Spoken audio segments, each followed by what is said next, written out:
illegal and it's turning lives upside down. If I'd known it was going to do so much damage, I wouldn't have touched it. According to medical professionals, the number of people turning to synthetic cannabis is on the rise. This man, who wants to remain anonymous, had been smoking cannabis since he was a teenager. He turned to the synthetic substance to try and end his addiction, and the consequences were disastrous. I'd lie to my parents and borrow money. I took my family through the ringer, smoking the stuff. Got really aggressive if I didn't get any money. And I'd hock even the tools that I used to go to work and wouldn't have the tools to go to work. Desperate to change his ways, he sought help. It took two weeks of a bad come down in the hospital, medication, and I'm on full-time medication now, and wouldn't change it for the world. Dr Craig Sadler, Director of Withdrawal Services at the Calvary Mater Hospital and Hunter New England Health, says more and more people are facing similar consequences. Somewhere between 5, 10 or 20 patients presenting each week saying that they're using synthetic cannabis.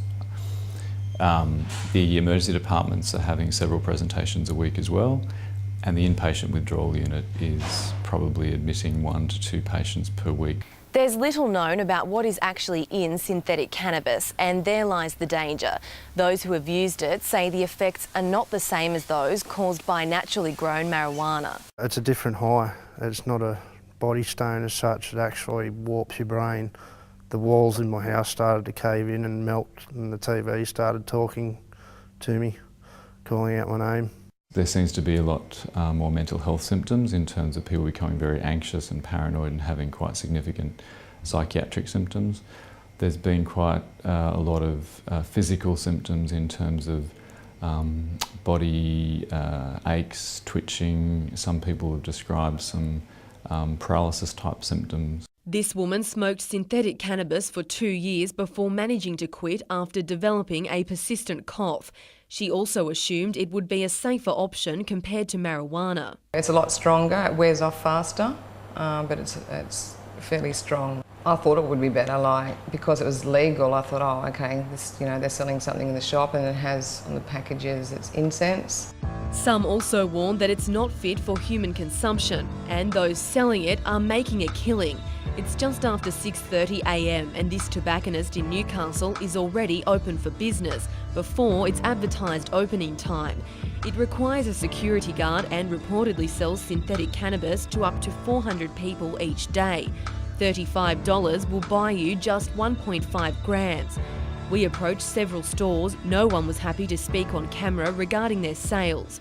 Regional Manager of the Cancer Council New South Wales in the Hunter and Central Coast, Shane Connell, claims the substance is highly addictive and could potentially cause cancer. He says those supplying it are preying on the vulnerable. Retailers don't need to sell this substance. They're not forced to. Retailers can make the choice not to sell a substance which clearly harms users. They're cashing in on this dependence. Something backed by those who have experienced that firsthand. She knew I'd spend every last cent on it, but she still took my money. She didn't say, you can't have any today. She was just happy to take my money. I don't think that they would make nowhere near the business they were making, just selling cigarettes and other items that they would sell in the shop on average, but with selling that, I'd say their sales have gone through the roof. Personally, I wouldn't be able to work in a shop selling that. I'd feel guilty. Tomorrow night, we look at why something so clearly dangerous is so freely available. Emma Murphy, NBN News.